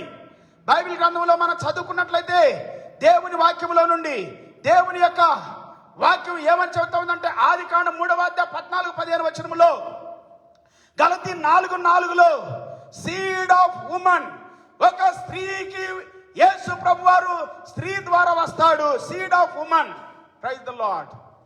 సీడ్ ఆఫ్ ఉమన్ అని ఎందుకు చెప్పబడిందంటే, యేసుక్రీస్తు వారు మానవుని యొక్క సీడుతో రాడు, దేవుని యొక్క ఆత్మతో వస్తాడు. పరిశుద్ధాత్మ నిన్ను ఆవరించటం జరుగుతుంది. అప్పుడు నీవు గర్భం దాలుస్తావు, నీవు కుమారుని కంటావు, ఆయనకి యేసు అనే పేరు పెడతావని ముందుగా ప్రకటించబడింది. సో పరలోకపు దేవుని శక్తి. ఎందుకు దీన్ని చాలామంది అంటారు అంటే, స్త్రీని పురుషుడు కలిసి పుట్టేదాన్ని ఎందుకు దేవుడు వద్దనుకున్నాడు అనే దాని మీద కాంట్రవర్సీ, లేకపోతే నాన్న రకాలైన టాపిక్స్, నాన్న కామెంట్స్ ఎన్నో వస్తున్నాయి పిల్లారా. దేవుడు ఎందుకు వద్దనుకున్నాడంటే, ఇప్పుడు మానవుడిగా పుడితే పాపముతో ఉన్నటువంటి మానవుడు, పాప ఇచ్చ, రక్తం అంతా పాప మలినం అయిపోయింది కదా. ఈ పాపంతో పుడితే పాపిగానే ఉంటాడు. సో అందుకే దేవుడు పరిశుద్ధాత్మతో, దేవుని ఆత్మతో ఉద్భవింపజేశాడు. యేసుక్రీస్తుగా మానవుడు ఈ భూమి మీదకి వచ్చినప్పుడు ఆ యొక్క శరీరము పరిశుద్ధాత్మ శక్తిని పొందుకొని శరీరంగా దాల్చబడింది. హల్లెలూయా. ఇది పరిశుద్ధ. అందుకే యేసుక్రీస్తు వారు అన్నారు, నాలో పాపం ఉందని మీలో ఎవడు స్థాపించగలడు అని అన్నాడు. పాపము లేనివాడు, పులియన్ రొట్టె అంటే పాపం లేనివాడు. పాపము లేనివాడు ఆయన పరిశుద్ధుడు కాబట్టి, ఆయన కుళ్ళు పట్టలేదు కాబట్టి, ఆయన మృతుల్లో నుండే లేచాడని దేవుడి వాక్యం సెలవిస్తా ఉంది. ఆయన బలైపోయిన దేవుని గొర్రెపిల్ల. ఆయన పాపము లేనటువంటి వాడిగా భూస్థాపన చేయబడి పరిశుద్ధుడు కాబట్టి మూడవ దినాన ప్రథమ ఫలముగా మృతుల్లో నుండి లేచిన వాళ్ళలో ఎవరు లేరు. భూమి పుట్టింది మొదలుకొని ఈ భూమి మీద పుట్టిన ఏ ఒక్క ఆదాము దగ్గర నుండి ఏ ఒక్క వ్యక్తి కూడా, ఏ రాజు కూడా, ఏ గొప్ప రాజు కూడా, మన గాంధీ మహాత్ముడు కూడా లెగవలేదు. ఇంకా అంతకుముందు అలెగ్జాండర్ ది గ్రేట్ అని అంటాడు. ఎంతో మందిని చంపినోడు ది గ్రేట్ ఎట్లాగవుతాడో నాకు తెలియదు, కానీ గ్రేట్ అని పిలుస్తుంది లోకం. అంతకుముందు ఎంతో మంది చక్రవర్తులు, కాన్స్టంటైన్ చక్రవర్తి అని, అంతకుముందు ఉన్నటువంటి ఇంకా ఫరో చక్రవర్తులు, నెబుకద్రెజరు చక్రవర్తి, బబులోన్ దేశం అంటే ఇరాకు, ఇప్పుడున్న ఇరాకు దేశం. పర్షియా రాజ్యం అంటే ఇరాను, మెసొపొటేమియా అవతల నది యువతల నది. మ్యాప్లో కొట్టండి మీరు, భూమి కనబడుతుంది. ఇప్పుడున్న ఆధారాలు, భూమి ఉండాలి. ఇప్పుడు భూమి మీద ఉన్న దేశాలే ఉండి బైబిల్లో, భూమి మీద ఉన్న ఖండాలే ఉండి బైబిల్లో, భూమి మీద ఉన్నటువంటి దేశాల్లో ఖండాల్లో ఉన్న రాజులు, వాళ్ళ చరిత్రలు, వాళ్ళ రాజ్యాలు, వాటిని గురించి వాళ్ళ మధ్యలో పని చేసిన, వాళ్ళతో పని చేసిన, లేకపోతే వాళ్ళని హెచ్చరికలు చేసిన, ఖండించిన, దిద్దుబాటు చేసిన ప్రవక్తల గురించి, రాజుల గురించి, దేవుని బిడ్డల గురించి బైబిల్ గ్రంథం సెలవిస్తా ఉంది. హల్లెలూయా. దావీదు మహారాజుగా ఉన్నప్పుడు ఎంతమంది రాజులతో ఉన్నాడు. నెబుకద్నెజరు రాజుగా ఉన్నప్పుడు ఎంతమంది యూదులు బానిసలుగా ఉన్నారు. పెర్షియన్ రాజు అహష్వేరోషు రాజు కావచ్చు, దర్యావేషు రాజు కావచ్చు, కోరేష్ రాజు. కోరేష్ అంటే సైరస్ అని కొట్టండి, ఇంటర్నెట్ లో వస్తా చరిత్ర.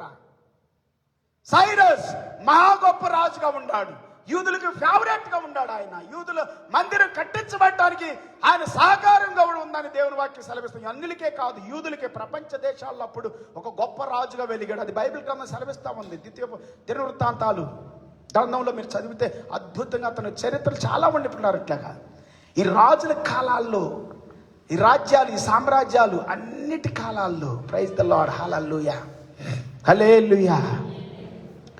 యేసు క్రీస్తు ప్రభు ఈ భూమి మీదకి మానవుడిగా వచ్చినప్పుడు, పిల్లారా, మానవుడిగా వచ్చినప్పుడు ఈ భూగోళం అంతటి నుండి యేసు ప్రభుని ఆరాధించడానికి వచ్చారంట. హల్లెలూయా. గొల్లలే ఎందుకు వచ్చారో చెప్పాను కదా నేను. జ్ఞానులు ఎందుకు వచ్చారు కూడా ఇంతకుముందు నేను చెప్పాను. ఇప్పుడు కూడా కొంత మీకు ప్రకటించాను. ఇంతకుముందు నేను ప్రకటించిన వాక్యాల్లో ఉంటాయి, చాలా స్పష్టంగా చెప్పాను అనేక వాక్యాలు. జ్ఞానులు కూడా ఎందుకు వచ్చారంటే భూప్రపంచంలో ఉన్నటువంటి ప్రవచనాలు నెరవేర్చబడాలి. యూదులు ఎక్కడెక్కడైతే పనిచేశారు, ఎక్కడెక్కడైతే ఉన్నారో, ఎక్కడెక్కడైతే ఇన్ఫ్లుయెన్స్ అయ్యి ఉన్నారో ఆ ప్రాంతాలన్నిటి నుండి వచ్చారు. రిప్రజెంటేటివ్స్గా, దేశాలకి ప్రతినిధులుగా. ఒక బంగారం, బోళము, సామ్రాణి అంటే విలువైనవి తీసుకొచ్చి దేవునికి అర్పించారు. ప్రైజ్ ద లార్డ్, హల్లెలూయా, హల్లెలూయా. గొల్లలు ఎందుకు వచ్చారంటే ఇది కారణము. నేను చెప్పాను కదా, బేత్లెహేములో గొర్రెల పిల్లల కోసం కనిపెట్టుకొని ఉంటారు. గొర్రెల్ని ఎందుకంటే బలి ఇవ్వటానికి. అది నాళ్ళు గొర్రె పిల్లగా యేసు ప్రభువే బలి అయిపోయాడు, ఇక గొర్రెలు బలి ఇవ్వాల్సిన అవసరమో లేదని ప్రకటించటానికి. హల్లెలూయా. ఇక అవసరం లేదు, బలులు అవసరం లేదు. ఇక యేసయ్య బలినందు విశ్వాసం ఉంచితే చాలు, యేసయ్య బలినందు విశ్వాసం ఉంచితే చాలు. హల్లెలూయా, ప్రైజ్ ద లార్డ్. యేసుక్రీస్తు వారు అందుకే మానవుడిగా ఈ లోకములో స్త్రీకి పుడతాడని చెప్పి ఆదికాండము 3వ అధ్యాయము 14వ వచనంలో సెలవిచ్చిన వాక్యం నెరవేర్పు గలతీ పత్రికలో 4వ అధ్యాయం 4వ వచనం నెరవేర్పులరా. రెండవదిగా ఆదికాండం 49వ అధ్యాయం 10వ వచనం, from the tribe of Judah, యూదాలో నుండి వస్తాడని దేవుని వాక్యం సెలవిస్తా ఉంది. అది లూకాసు వార్త 3వ అధ్యాయం 33వ వచనంలో నెరవేర్చబడింది.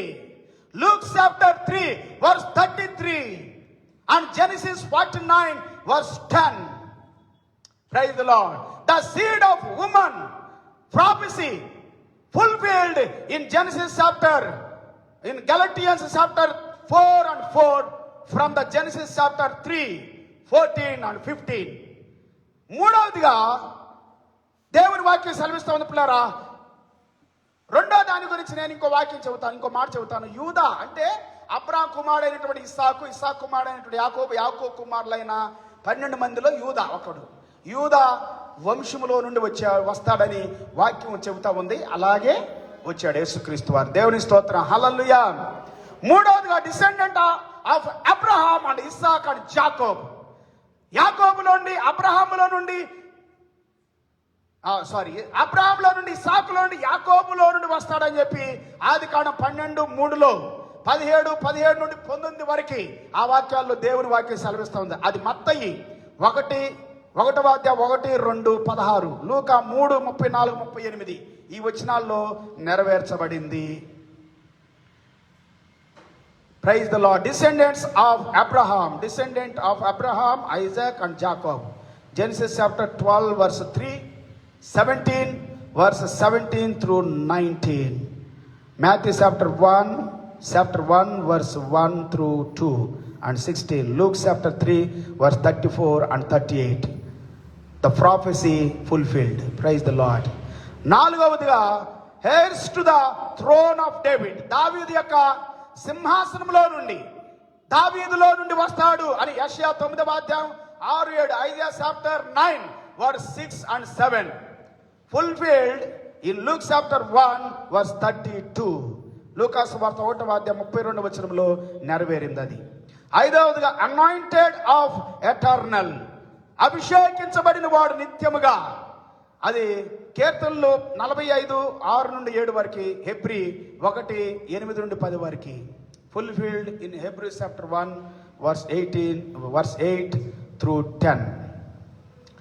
తర్వాత Jesus to be born in Bethlehem. నేను చెప్పాను కదా ఇందాక, బెత్లెహేములో పుడతాడని చెప్పి. మికా గ్రంథం 5:2, మికా చాప్టర్ 5 verse 2, మైకా లేకపోతే లూక్ చాప్టర్ 2:4-7, లూకాసు వార్తలో 2:4-7 వరకు వచనాల్లో నెరవేర్చబడింది. తర్వాత the time of Jesus birth, Daniel 9:24-25, Daniel 9 chapter 9 verse 24-25. Fulfilled in Luke chapter 2 verse 1-5. లూకాసు వార్త 2:1-5 వరకు చదివితే అక్కడ నెరవేర్చబడింది. Christ to be born of the virgin, కన్యకు పుడతాడని దేవుని వాక్యం సెలవిస్తోంది. యెషయా గ్రంథం 7:13-14. Fulfilled in Luke chapter 1 verse 26-28. అట్లానే వర్స్ 30-31. లూకాసు వార్తలో 1:26-28 వరకు, అలాగనే 30వ వచనం నుండి 31వ వచనం వరకు నెరవేర్చినట్లుగా మనం చూస్తూ ఉన్నాం. That was promised in Isaiah chapter 7 verse 13 and 14. తర్వాత మనం చూసుకుంటే lamentation for the killing of infants, అంటే యేసు ప్రభు జన్మించినప్పుడు 2వ అధ్యాయం మత్తయి సువార్తలో మరి హేరోదు రాజు 2 సంవత్సరాల పిల్లల మొదలుకొని అందరం చంపేసేసాడు. ఆ ప్రవచనం నెరవేరటానికి మత్తయి సువార్త 2:16-18 వరకు ప్రవచన నెరవేర్పు. Matthew chapter 2 verse 16-18. It was prophesied in Jeremiah chapter 31 verse 15. So చివరిగా ఒక మాట మీకు చెప్పాలనుకుంటున్నాను. To be called out of Egypt, ఐగుప్తు దేశంలో నుండి ఆయన పిలిచి తిని అన్న వాక్యం నెరవేర్పు. హోషియా చాప్టర్ 11 verse 1, హోషియా 11:1 నెరవేర్పు. మత్తయి సువార్త 2:13-15 వరకు, మాథ్యూ చాప్టర్ 2 verse 13-15 దీంట్లో నెరవేరిని. ఇవన్నీ కూడా ఈ జన్మను గురించి కొన్ని వాక్యాలు, నేను ఇంతవరకు ప్రకటించిన వాక్యాలని మీకు చెప్పడం జరిగింది. ప్రైజ్ ద లార్డ్, హల్లెలూయా. చివరిగా నేను మీతో ఒక వాక్యాన్ని చదివించి నేను ముగిస్తాను. చూడండి దయచేసి, యోహాను సువార్త 10:22 వచ్చిన దగ్గర నుండి మనం చదువుకుందాం. ఆలయ ప్రతిష్ఠిత పండగ యెరూషలేములో జరుగుచూ ఉండెను. అది శీతాకాలం. అప్పుడు యేసు దేవాలయములో సొలొమోను మంటపమున తిరుగుచుండగా యూదులు ఆయన చుట్టూ పోగా, ఎంతకాలం మమ్మను సందేహపెట్టుదువు? నీవు క్రీస్తువైతే మాతో చెప్పుమనిరి. అందుకు యేసు మీతో చెప్పితిని గాని మీరు నమ్మరు. నేను నా తండ్రి నామమందు చేయుచున్న క్రియలు నన్ను గూర్చి సాక్ష్యమిచ్చుచున్నవి. అయితే మీరు నా గొర్రెల్లో చేరిన వారు కారు గనక మీరు నమ్మరు. నా గొర్రెలు నా స్వరం వినును, నేను వాటిని ఎరుగుదును, అవి నన్ను వెంబడించును. నేను వాటికి నిత్య జీవమునిచ్చుచున్నాను కనుక అవి ఎన్నటికీ నశింపవు. ఎవడును వాటిని నా చేతిలో నుండి అపహరింపడు. వాటిని నాకు ఇచ్చిన నా తండ్రి అందరికంటే గొప్పవాడు గనక నా తండ్రి చేతిలో నుండి ఎవడును వాటిని అపహరించలేడు. Praise the lord. నేనును తండ్రియు ఏకమై ఉన్నామని వారితో చెప్పాను. ఇక్కడ యేసు ప్రభు చెబుతున్న మాట పిల్లారా, నేను నిత్య జీవముని ఇవ్వటానికి వచ్చాను, నా గొర్రెలు నా స్వరం వింటాయి అని చెప్పాడు, అవి నన్ను వెంబడిస్తాయి అని చెప్పాడు. మనం యేసుక్రీస్తు వారిని వెంబడించేటువంటి వారముగా ఉండాలని దేవుని వాక్యం సెలవిస్తూ ఉంది. యోహాను సువార్త 2వ అధ్యాయం 16 వచ్చిన దగ్గర మీరు చదువుకుంటే అక్కడ యేసుక్రీస్తు వారు తన శరీరాన్ని గురించి మాట్లాడుతూ దేవాలయాన్ని పడగొట్టండి, నేను 3 దినాల్లో దీన్ని తిరిగి లేపుతాను అని చెప్పాడు. దేవుని స్తోత్రం. హల్లెలూయా, హల్లెలూయా, హల్లెలూయా, హల్లెలూయా. అక్కడ దేవుని వాక్యం ఏమని సెలవిస్తూ ఉందంటే అది ఆ యొక్క పండగ పస్కా పండుగగా దేవుని వాక్యం చెబుతూ ఉంది. ఆయన బలిని గురించి మాట్లాడుతూ ఉన్నాడు.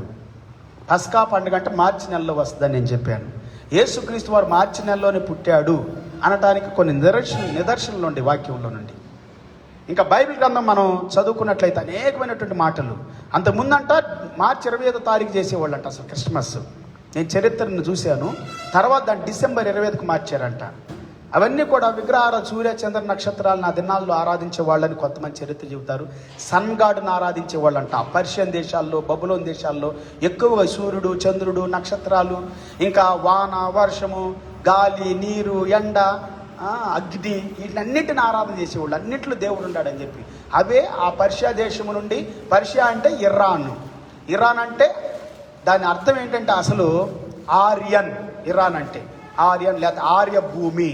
ఆ ఇరాన్ ప్రాంతాల నుండి వచ్చిన వాళ్ళే ఆ యొక్క సింధు పార్సిక దేశాల నుండి ఆ యొక్క సింధు నాగరికత, సింధు నదిని దాటి మన దేశాలకు వచ్చి గుజరాత్ లేకపోతే ఆ యొక్క ప్రాంతాల ఇంకా ఏది మన పంజాబ్ ఆ ప్రాంతాల నుండి వచ్చిన వాళ్ళని కొంతమంది చెబుతారు. అదినాలు కొన్ని వేల సంవత్సరాల క్రితము ఇరాన్ ప్రాంతాల నుండి మన దేశానికి వచ్చారని, మన ఒరిజినల్గా ఉన్నటువంటి ఇండియన్స్ మీద డామినేట్ చేసి అధికారులుగా అయిపోయి ఈ దినాలకు ఏలుబడి చేస్తున్నారని కొంత చరిత్ర చెబుతూ ఉంది. ఎనీహౌ ఏదేమైనప్పటికీ పిల్లారా, బైబిల్ గ్రంథం ఏమని చెబుతా ఉందంటే ఆ దినాల్లో ఆ ప్రాంతాల గురించి మాట్లాడుతూ ఉంది. ఆ ప్రాంతాల గురించి చరిత్ర ఇది ఇప్పటికీ ఉంది. ఇరాన్ ఇప్పటికీ ఉంది, బైబిల్లో ఉంది. ఇరాక్ ఉంది, బైబిల్లో ఉంది. ఈజిప్ట్ ఉంది, బైబిల్లో ఉంది. టర్కీ ఉంది, బైబిల్లో ఉంది. టర్కీ అంటే ఇప్పుడున్న సిరియా దేశం. టర్కీ ఉంది, బైబిల్లో ఉంది. ఇట్లాంటి దేశాలన్నీ కూడా యేసుక్రీస్తు వారు బెత్లెహేములో పుట్టాడని ఉంది, ఇప్పటికి ఉంది బెత్లెహేము. యెరూషలేములో ఆయన జీవించాడు, ఆయన మరణించాడని ఉంది, ఇప్పటికి ఉంది యెరూషలేము. దేవునికి స్తోత్రం. హల్లెలూయా. అన్ని దేశాలు ఉన్నాయి. యేసుక్రీస్తు వారు గలిలయ, సిరియా ప్రాంతాలన్నీ ఆయన పేరు ఆ ప్రాంతాలన్నింటికి వెళ్ళిందని వాక్యం చెబుతుంది. ఇప్పటికి ఉంది. దమస్కు ఉంది, సిరియా ఉంది. దెకపోలి అనేటువంటి రోమన్స్ ఆధ్వర్యంలో 10 సిటీలు అంట దెకపోలి అంటే. అది నాలుగు క్రీస్తుకు పూర్వము 60 సంవత్సరంలో ఎప్పుడు దాన్ని స్థాపించారంట. ఒక దెకపోలి చేశారంట. అప్పటి నుండి వాళ్ళు ఏలుబడి చేశారంట. దెకపోలి అనేది యేసుప్రభు వారు ప్రయాణాలు చేసిన ప్రాంతాల్లో దెకపోలి కూడా ఉంటుంది. అక్కడ అనేకమైన అద్భుతాలు చేసాడు, దయ్యాలు నల్లగొట్టారు, రోగులను బాగు చేసాడు యేసుప్రభు వారు. ఇప్పటికీ ఉంది Decapolis cities. Praise the lord. హల్లెలూయా, హల్లెలూయా. సో యేసుక్రీస్తు వారు చెబుతుంది ఏంటంటే ఆయన చెబుతున్నట్టు ప్రతి పండగ గురించి. నేను ఇంతకుముందు పర్ణశాల పండుగ గురించి కూడా చెప్పాను బైబిల్ గ్రంథంలో నుండి. ప్రతిరోజు మాట్లాడుతూ ఉన్నాను.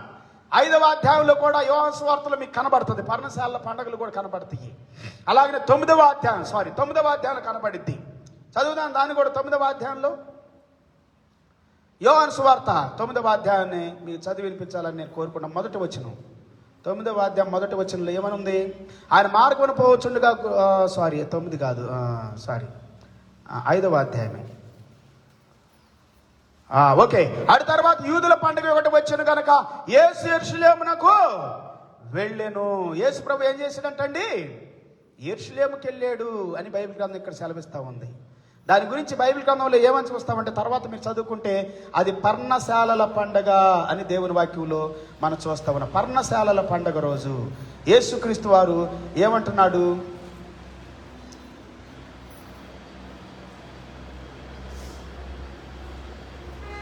ఓకే, 37వ వచనంలో, 37వ వచనం, ఓకే 9వ అధ్యాయంలోకి వెళదాం. ఇప్పుడు ఇక్కడ పండగ ఉంది, 9వ అధ్యాయం. యేసుక్రీస్తు వారు ఒక్కొక్క పండగల్లో అద్భుతాలు చేసినట్లుగా మనం చూస్తున్నాం పిల్లరా.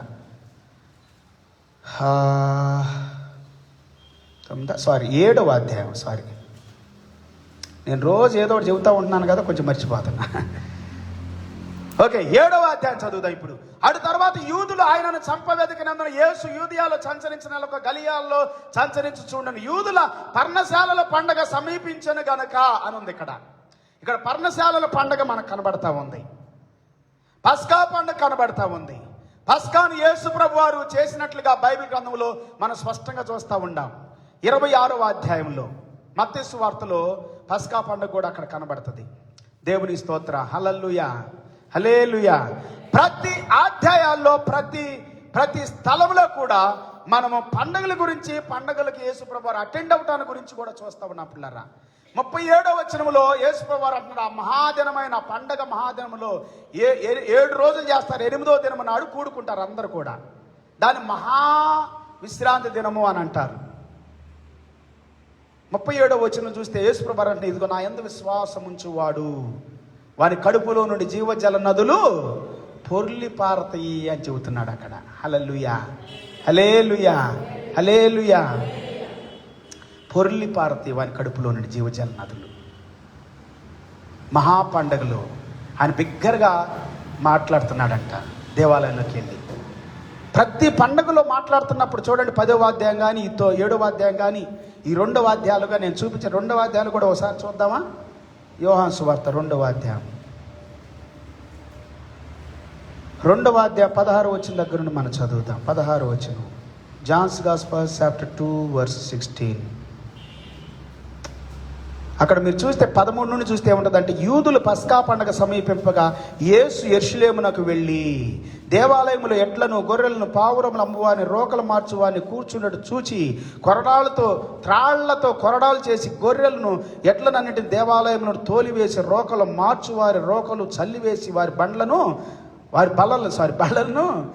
బల్లలను పడద్రోసి పావురం అమ్మవారితో వీటిని ఇక్కడ నుండి తీసుకొని పోండి, నా తండ్రి ఇల్లు వ్యాపారపుటిల్లుగా చేయుకుడని చెప్పాను. Praise the lord, hallelujah. So ఈ పండుగలన్నింటిలో దేవుడు ఏం చేస్తున్నాడు? శుద్ధీకరణ తీసుకొస్తున్నాడు. చూడండి, ఏ పండుగలోనైనా అక్కడ గుడారాల పండుగల్లో యేసు ప్రభువు వారు వెళ్ళి అంటున్నారు, ఇదిగో నా యందు విశ్వాసం ఉంచండి అని అంటున్నాడు. అక్కడ అనేకమైన విషయాలు చెప్పాడు. ఆ 9వ 7వ అధ్యాయం మొత్తం చదవండి మీరు. ఆ ప్రతి పండుగలో ఒక సంస్కరణ తీసుకొస్తున్నాడు. పండుగలు అనేటువంటి మనం సంస్కరించేటువంటివి ఉండాలి. పండుగలు అనేటువంటి మన దేవునికి దగ్గర చేసేవి ఉండాలి. పండుగలు అంటే ఏంటంటే దాని అర్థం ఏంటంటే ప్రభువుకి పరిశుద్ధంగా జీవించడానికి దేవునికి దగ్గర అవ్వటము పండుగ అంటే. అసలు ఇంకో మాట, హల్లెలూయా. పండుగ అంటే అదే మనకి ఆనందం, ప్రభువుకి దగ్గర అవ్వటం, పరిశుద్ధతకు దగ్గర అవ్వటం, దేవునికి దగ్గర అవ్వటం, మంచికి దగ్గర అవ్వటం, నీతికి దగ్గర అవ్వటం. హల్లెలూయా, హల్లెలూయా. హోలీ టు గాడ్ అని ఉంది. ఇశ్రాయేలీలు అంట 33వ అధ్యాయం లేవీకాండం మీరు తర్వాత చదవండి. 23వ అధ్యాయం అంతా, లెవిటికస్ చాప్టర్ 23 23వ అధ్యాయం మొత్తం చదవండి. అక్కడ పండుగలు కనపడతాయి. ఆ పండుగలే మీకు కొత్త నిబంధనలో కూడా వస్తాయి. 7 పండుగలు కనపడతాయి అక్కడ. 7 పండుగల గురించి నేను చెప్పాను, మీరు వినండి తర్వాత. మళ్ళా చేతి నా టైం అంతా వేస్ట్ ఇప్పుడు. సో మీరు వినాలనుకుంటే, చదవాలనుకుంటే, చూడాలనుకుంటే, మీకు ఇష్టం ఉంటే, ఆసక్తి ఉంటే ప్రతిరోజు నేను చెబుతున్న వాక్యాన్ని వినండి. హల్లెలూయా, ప్రైజ్ ద లార్డ్. ప్రతి పండుగలో యేసు ప్రభు కనపడతాడు. ప్రతి పండుగ యేసుక్రీస్తులో నెరవేర్చబడింది. హల్లెలూయా, ప్రైజ్ ద లార్డ్. ఆరాధన చేద్దాం కొద్ది నిమిషాలు, అందరూ కూడా లేచి నిలబడి ప్రభువుకి మహిమ చెల్లిద్దాం. హల్లెలూయా. ఈ పస్కా పండుగ ఆయన యొక్క బలికి సాదృశ్యంగా ఉన్నట్లుగా మనం చూస్తూ ఉన్నాం. హల్లెలూయా, థ్యాంక్ యూ జీసస్. ఇక పులియని రొట్టెల పండుగ ఆయన పరిశుద్ధతకు సాదృశ్యంగా ఉంది. ఈ యొక్క ప్రథమ ఫలాల పండుగ ఆయన మృతుల్లో నుండి తిరిగి లేచిన, ఎవ్వరు ఏ రాజులు కూడా తిరిగి లేగలేదని నేను చెప్పాను కదా. పర్షియా దేశం గురించి, సామ్రాజ్యాల గురించి, the great Alexander the great Greek దేశాన్ని గురించి, బబులోను నెబుకద్నెజరు దేశాన్ని గురించి, ఈజిప్ట్ దేశం ఫరో దేశాన్ని గురించి, ఈ దేశాలన్నీ చరిత్ర, ఈ సామ్రాజ్యాలు, ఏ రాజులు చనిపోయిన వాళ్ళు ఇంతవరకు లేకలేదు. కుళ్ళిపోతా ఉండి దేహాలు సమాధిలోనే ఉండి, తెరవబడిన సమాధి ఒకటే, యేసుక్రీస్తు సమాధి. హల్లెలూయా. ఆయన మృతుల్లో నుండి తిరిగి లేచాడు. ప్రథమ ఫలాల పండగ, తర్వాత పెంతెకోస్తు పండగ. యేసు ప్రభు పరిశుద్ధాత్మతో, నేను పరిశుద్ధాత్మను పంపిస్తాను, మీరు ఆత్మతో నింపబడండి, మీరు వేచి ఉండండి అని చెప్పాడు. ప్రతి విశ్వాసి ఆత్మతో నింపబడాలి. అది దేవుని వాగ్దానం, యేసుక్రీస్తు చెప్పిన మాట. అదే పెంతెకోస్తు పండగ నాడు పరిశుద్ధాత్మ కుమ్మరించబడింది. తర్వాత ట్రంపెట్స్, బోరల పండగ, యేసు ప్రభు రాకడికి సాదృశ్యం. మనం ఇప్పుడు పండగల కోసం కాదు ఎదురు చూడాల్సింది, ఆయన రాకడ కోసము. దాని తర్వాత అటోన్మెంట్, ప్రాయశ్చిత్తార్థం. అంటే మనం సిద్ధపడాలి, పశ్చాత్తాపంతో, విరిగి నలిగిన హృదయంతో దేవుని దగ్గర సిద్ధపడాలి. ఆ తర్వాత టాబర్నకల్స్, బూస్, సుక్కోత్ అంటే మన నివాసము, దేవుడు మన మధ్యలో నివసిస్తున్నాడు, దేవుని గుడారము. ఇశ్రాయేలీలు అరణ్యములో 40 సంవత్సరాలు గుడారాల్లో ఉండారు, సుక్కోతులో ఉండారు. సుక్కోత్ అంటే హెబ్రీ పదం, దాని అర్థం గుడారము, బూత్ అని అంటారు. లేదా ప్రత్యక్ష గుడారం, దేవుడు ప్రత్యక్ష గుడారంలో ఉన్నాడు, ఇశ్రాయేలీలు గుడారాల్లో ఉండారు. దేవుని నివాసము, దాని అర్థము మన నివాసము పరలోకము, నేను నిత్య జీవం ఇస్తానంటున్నాడు. ఈ టాబర్నకల్ దేవుని నివాసానికి సాదృశ్యం, దేవునితో నివసిస్తాం. యేసయ్య అన్నాడు 14వ అధ్యాయంలో, నేను వస్తాను, మళ్ళా మిమ్మల్ని తీసుకెళ్తాను, నాతో పాటు మీరు ఉంటారు, నేను ఎక్కడుంటానో అక్కడ ఉంటారు. ప్రభు రాకడ కొరకు మనం సిద్ధపడాలి పిల్లారా. క్రైస్తవులంగా అందరూ ఆరాధన చేద్దాం. ఈ సమయంలో దేవుని స్తుతించుదాం, దేవునికి మహిమ చెల్లించుదాం. పరిశుద్ధాత్మ సన్నిధిని మన మధ్యలోనికి ఆహ్వానించుదాం, అగ్నిని మన మధ్యలోనికి ఆహ్వానిస్తాం, అభిషేకాన్ని మన మధ్యలోనికి ఆహ్వానించుదాం. హల్లెలూయా, థ్యాంక్ యూ జీసస్. ప్రభువా, నీ సిద్ధపాటుని, నీ సన్నిధిని, నీ కృపను, నీ కాపుదలని, నీ భద్రతను ఆహ్వానిస్తున్నాము తండ్రి. ఉదయకాలం హోలీ గోస్ట్. హల్లెలూయా.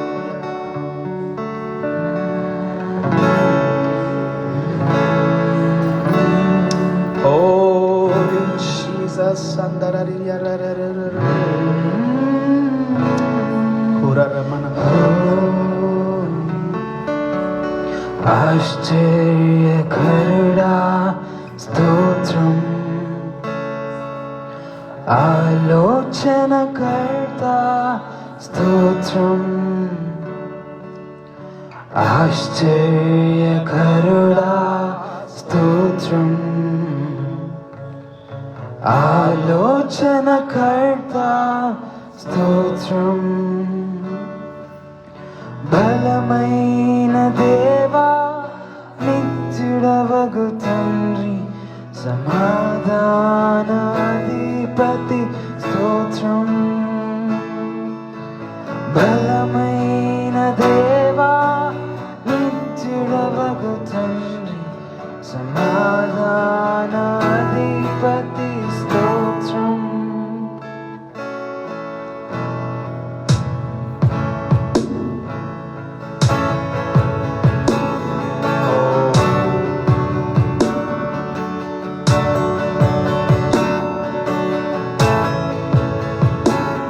పాడదామా? అత్యున్నత సింహాసనం, అత్యున్నత సింహాసనముపై ఆసీనుడవైన దేవా, అత్యున్నత సింహాసనముపై ఆసీనుడవైన దేవా, అత్యంత ప్రేమా స్వరూపివి నీవే, ఆరాధింతును నిన్ను. అత్యంత ప్రేమా స్వరూపివి నీవే, ఆరాధింతును నిన్ను. హల్లెలూయా, హల్లెలూయా.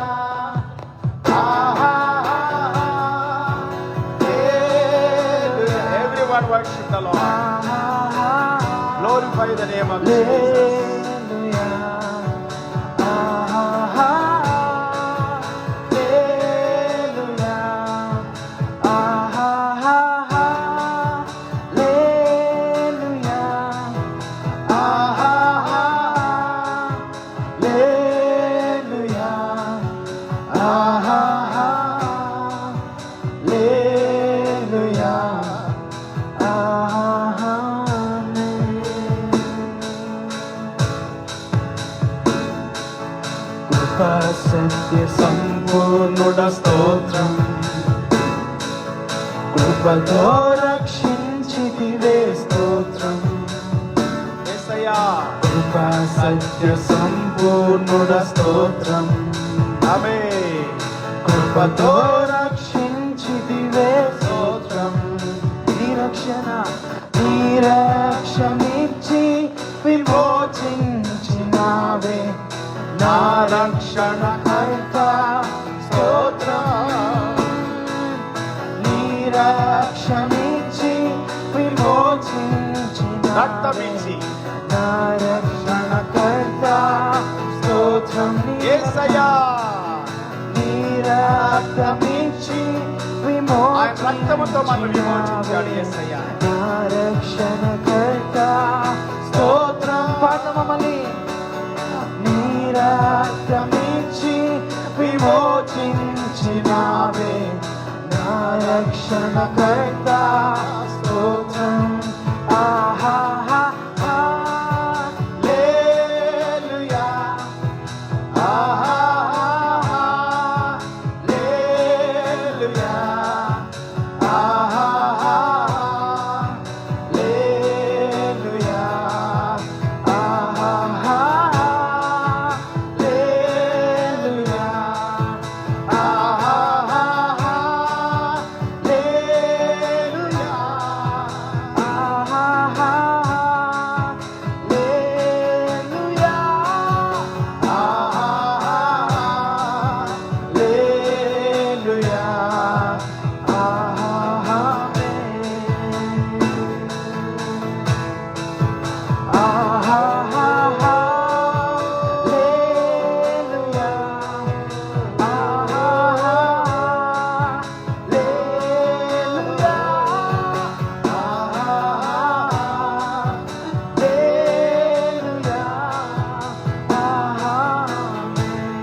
అత్యున్నత సింహాసనముపై ఆసీనుడవైన దేవా. పదమొదటిగా అత్యున్నత సింహాసనముపై ఆసీనుడవైన దేవా. మళ్ళీ పాడదాం ఆ స్వరాలైతే. అత్యున్నత సింహాసనముపై ఆసీనుడవైన దేవా. అత్యంత ప్రేమ స్వరూపివి నీవే. ఆరాధింతుము నిన్నే. ఆరాధిస్తామా. అత్యంత ప్రేమ స్వరూపివి నీవే. ఆరాధింతుము నిన్నే.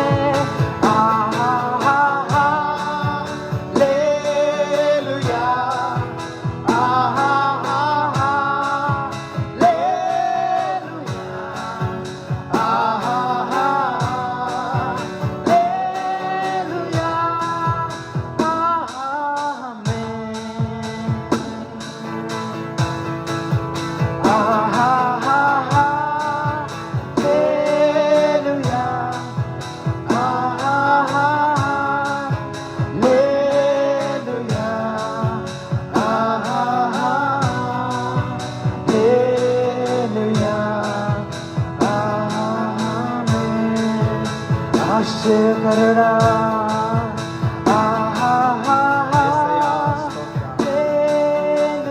నీవే స్తుతులకు పాత్రుడు యేసయ్యా. నీవే స్తోత్రాలుడు యేసయ్యా. నీవు పరిశుద్ధుడైన దేవుడు యేసయ్యా. ఈ ఉదయ కాలములో నీకు మహిమ చెల్లిస్తున్నా. నీ నామాన్ని ఘనపరుస్తున్నా. నిన్ను ఆరాధిస్తున్నాము తండ్రి.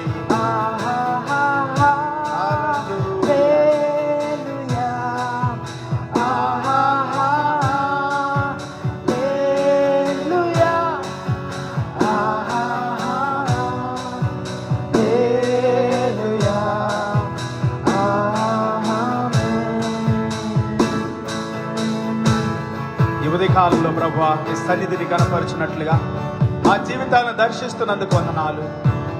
మాతో మాట్లాడుతున్నందుకు వందనాలు. ప్రతిరోజు ప్రభువా నీ వాక్యాన్ని ధ్యానించినట్లుగా, నీ వాక్యాన్ని వినట్లుగా, నీ స్వరం వినట్లుగా, నా గొర్రెలు నా స్వరం వింటి అని సెలవిస్తున్నావు తండ్రి. అవి నన్నే వెంబడిస్తాయి. మీరు నా గొర్రెలు కాదు, అందుకే మీరు నా స్వరం వినటం లేదు. అవును ప్రభువా, నీ గొర్రెలు కాకపోతే నీ స్వరం వినలేవు నాయన. మేము నీ గొర్రెలుగానే ఉండాలి తండ్రి. నీ స్వరమే వినాలి, నిన్నే వెంబడించాలి. నీవు మాకు నిత్య జీవాన్ని ఇస్తానని వాగ్దానం చేశావు. మమ్మల్ని సిద్ధపరుస్తున్నావు. నీ రాకడకు మేము సిద్ధపడాలి. పండగలకు కాదు ప్రభువా, రాకడకు సిద్ధపడాలి. తీర్పు కోసం ఎదురు చూడాలి. నీ రక్షణ కార్యం మన జీవితంలో జరగాలి నాయన. ప్రాయశ్చిత్తము జరగాలి, పశ్చాత్తాపపడాలి. Be convicted Lord, be repented Lord and be waited for the second coming. హల్లెలూయా. మేము సిద్ధపడాలి ప్రభువా. నీ రక్షణగా సిద్ధపడినట్లుగా మమ్మల్ని బలపరచండి. నీ బిడ్డలను బలపరచండి. క్రిస్మస్ కే కాదు నాయన, నీవు జన్మించావు, రక్తాన్ని కార్చావు, ప్రాణాన్ని పెట్టావు, చనిపోయావు, సమాధి చేయబడ్డావు, తిరిగి 3వ దినాన్ని లేచావు, పరలోకానికి వెళ్ళావు. మా కొరకు విజ్ఞాపన చేస్తున్నా. విజ్ఞాపనకర్తగా మా తరపుకున్నావు. నీవు మా తరపుగా మృతుల్లో నుండి తిరిగి లేచిన వాడువు నీవే ప్రభువా. మృతుల్లో నుండి తిరిగి లేచిన వారు భూమి మీద ఎవరు లేరు నాయన. ఆత్మస్వరూపిగా ఉన్నవాడు నీవే, పరిశుద్ధాత్మ నీవే మా మధ్యలో సంచరిస్తున్నావు. మా కొరకు తిరిగి రానై ఉన్నావు. నీ రాకడకు సిద్ధపరచండి. మేము ఆయత్తపడటానికి మమ్మల్ని బలపరచండి. మహిమ ఘనత నీవే పొందమని మా దేశాన్ని, మా రాష్ట్రాలు దీవించండి. మా నాయకులను దీవించండి. మా నాయకులు కూడా రక్షణ పొందాలి నాయన. ఏ దేశం నుండి వచ్చినా, ఏ రాష్ట్రం నుండి వచ్చినా, ఏ ప్రాంతం నుండి వచ్చినా, ఎక్కడ ఉన్నా, ఏ దేశమైనా, ఏ రాష్ట్రమైనా, ఏ ప్రాంతమైనా ప్రభువా, ఈ భూమి మీద ఉన్న ప్రతి దేశము, ప్రతి రాష్ట్రము, ప్రతి ప్రాంతము, ప్రతి నాయకుడు, ప్రతి అధికారి రక్షణ పొందాలి తండ్రి. రక్షించబడాలి. అందుకే రక్తాన్ని కార్చావు. సర్వలోక మానవులందరి కోసం, ప్రక్షాళన కోసము, ఆయన పరివర్తన కోసము, మార్పు కోసము, నిత్య జీవానికి సిద్ధపరచడానికి రక్తాన్ని కార్చావు తండ్రి. రక్షణ పొందినట్లుగా ప్రతి వ్యక్తిని దర్శించండి. ఉదయ కాలంలో ప్రతి దేశాన్ని, ప్రతి రాష్ట్రాన్ని దర్శించి మహిమ పొందమని సమయ దినం కొరకు వందనాలు, స్తుతులు, స్తోత్రాలు ఆచరించి మా ప్రభును, మా రక్షకుడైన యేసయ్య నామములో ప్రార్థించి వేడుకుంటున్నాము తండ్రి. ఆమేన్. హల్లెలూయా. Praise the Lord. మన తండ్రి అయిన దేవుని ప్రేమ, యేసయ్య కృప, పరిశుద్ధాత్ముడు ఆయన సన్నిధి, సహవాస, కాపుదల, భద్రత కూడిన మనందరికీ సకల పరిశుద్ధులకు సదాకాలం ప్రభు రాకడ వరకు తోడై ఉండి నడిపించును గాక. ఆమేన్. Praise the Lord. హల్లెలూయా. దేవుని స్తోత్రం. అందరు కూర్చున్నాం. అందరికి వందనాలు. Praise the Lord. ఈ లైవ్ ప్రోగ్రామ్ వీక్షిస్తున్న ప్రతి ఒక్కరికి యేసయ్య నామములో, నువ్వు దూరంగా ఉండమ్మా, దూరంగా ఉండు. Praise the lord. యేసయ్య నామములో హృదయపూర్వకమైన వందనాలు తెలియజేస్తూ ఈ సమయంలో మరి ఈ లైవ్ ప్రోగ్రాంలో పాల్పొందిన ప్రతి ఒక్కరిని యేసు నామం పేరిట దీవిస్తూ ఉన్నాను. అలాగనే క్రిస్మస్ కూడా నేను డిసెంబర్ 25వ తారీఖు మరి దగ్గరలో ఉంది కాబట్టి మనము ప్రతిరోజు క్రిస్మస్ జరిపించుకోవాలని నేను చెబుతా ఉన్నాను. ఎందుకంటే ప్రతిరోజు యేసు జన్మ ప్రకటించబడాలి. ప్రతిరోజు యేసయ్య మన హృదయములో జన్మించాలి. Praise the Lord. Christmas December 25వ తారీఖు మాత్రమే కాదు పిల్లరా. సో కాబట్టి ఆ రోజు కూడా మనం ప్రభువుని ఆరాధించుదాం. అంతేకాని ఆ రోజే ప్రభువుని ఆరాధించడానికి మాత్రం సిద్ధపడొద్దు. సో ఆ రోజు కూడా ప్రభువుని ఆరాధించుదాం. అది నేను చెబుతుంది. Every day we must worship God almighty. Praise the Lord. Every day is the Christmas for us. Christ's mass, that's means Christ's worship. యేసు ప్రభు ఆరాధనకు పాత్రుడు, యోగ్యుడు. He is the worthy to worship. Praise the lord. హల్లెలూయా. So may God bless you and have a good night and a good day. See you in the evening time. Praise the Lord. Hallelujah. రాత్రి సమయంలో కలుసుకుందాం. అంతవరకు ప్రభు కృప మీతో, మీ కుటుంబాలతో తోడే ఉండి నడిపించును గాక. ఆమేన్.